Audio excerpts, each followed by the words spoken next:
In charge of creative of MMK, Miss Mel Mendoza del Rosario. Please join us here, Miss Mel. Jel, pati ka naman please sa mga kaibigan natin. Pasensya na po, galing po kasi akong airport. Dumiretso po ako dito, pasensya na po. Pero maraming salamat po sa pagdating. Yehey! Okay. Isa po yung mga katabi ko. Ayan si Miss Mel is joining. Miss Mel, halika please. Sir. Later na daw. Okay. But before that, as we all know, she celebrated her birthday yesterday, and let's all greet her a happy birthday, please.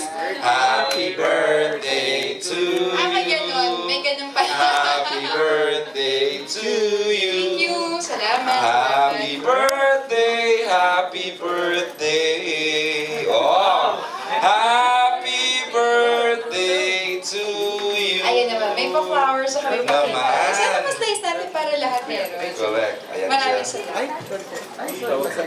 Please. Sana pumanood po kayo na MMK bukas. Yay! Okay, thank you, Jel. Yeah, para comfortable siya, can we put the flowers somewhere here para... Oh. Ayan, thank you, James.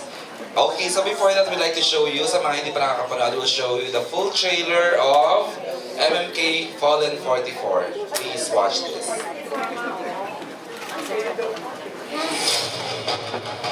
Welcome to the PNP Special Action Force Training Branch. Mula sa isang ordinaryong tagapatupad ng batas, gagawin namin kayo isang makabagong mandirigma. Are you ready to die? Ikaw ang gusto mong makasama habang buhay. At sana ako yung gusto mong makasama habang buhay. Kailangan na magpalakas sa Future General and President of the Philippines. Naging ba yun, ma'am? Si Kuya talaga pinaplano ni Boy nating lahat to. O syempre, police senior inspector na yan. Magte-training po ako sa Special Action Force. Hindi ba yung sakis? Mas mapanganib yan? Kung hindi ako, sino? Kung wala akong tutulong, paano? Natatakot ako kasi ikaw, kung isugot ko yung buhay mo, parang wala kang pamilya. Parang hindi ako iiyak kapag may nangyari sa'yo. Kailangan mo sila. Kailangan ko sila.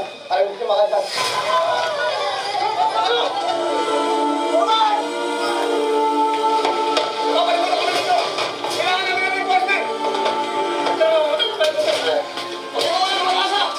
Makaligtas ka mo!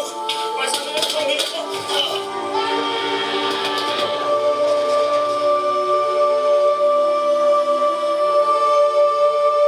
MMK, Sabado alas 7:15 ng gabi. Oh, bigat pa rin. First time mo ba nakita? Ayun, kahit paulit-ulit kang panood, kinikilabutan talaga ako. Ayun, okay. So, we're now open para sa question and answer. Who would like to, gusto niyo pong maupo na? Ano ba? Para kinakakita ng Mina. Okay, who would like to ask the first question from our entertainment press and vloggers? Ayan. Ate P, gusto mo magtanong? O gusto mo ako na muna?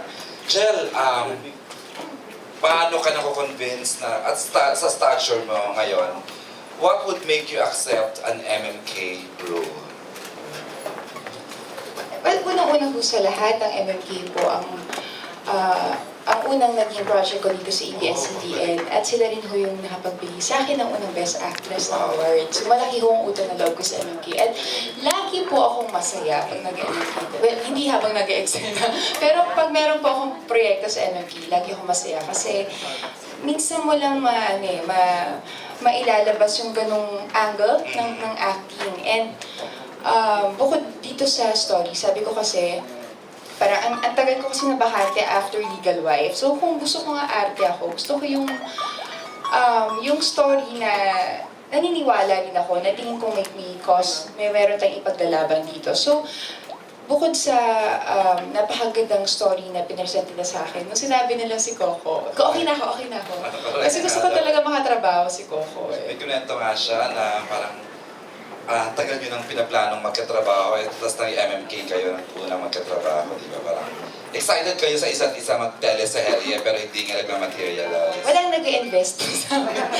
Pero hindi, nakakatawa si Coco kasi si Coco kasi napaka-creative na tao. So pag nagkikita lang kayo, di na meron na siya agad concept. May concept na siya agad sa amin. So, may pelikula tayo, gawa tayo ng ganyan. So nakakatuwa siyang tao. And ever since noon, nire-request ko na sana makatrabaho ko si Coco. Pero dahil nga, syempre may mga kanya-kanyang schedules din. Saka may mga iba-ibang commitments, ganyan. So, nagpapasalamat ako na at least kahit sa MMK, nagkaroon ako ng chance na makatrabaho ko siya. When was the last time na nag-MMK ka? Kailan ba? Would you? Siguro Someone remember? Paolo Abilino. 3 taon?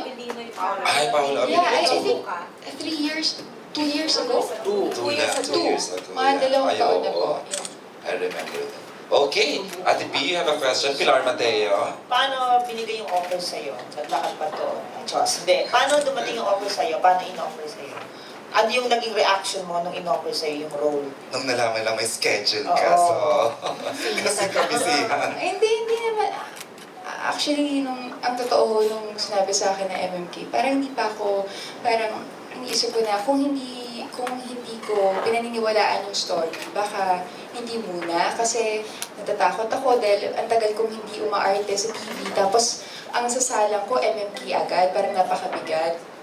Tapos, nung sinabi na po sa akin nila Ate Roda na pinag-iisipan namin, kasi naggaling daw sila ng simbahan, kasi Ash Wednesday that day. So, pinagdadasal nila kung sino kaya yung pwedeng perfect na artista dito sa character na to. Tapos naisip daw nila si Coco. Sabi ko, okay na ako.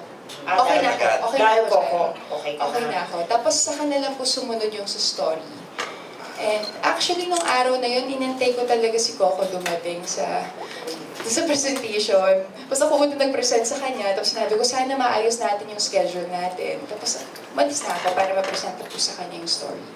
So aware ka naman dun sa gagampanan mo na role na ikaw yung magiging girlfriend ng isa sa Fallen 44? Yes po. So nakilala mo ba si Suzette? Yeah, actually, ako po personal na nakipag-usap po ako sa kanya. Kasi napaka-busy niya ho talaga. That time kasi nagpupunta pa po siya sa Congress. Taga Zamboanga po kasi talaga siya. Saka marami po siya inaasikaso. So nagpapasalamat ako na binigyan niya ako ng oras kahit maaga yung flight niya the next day.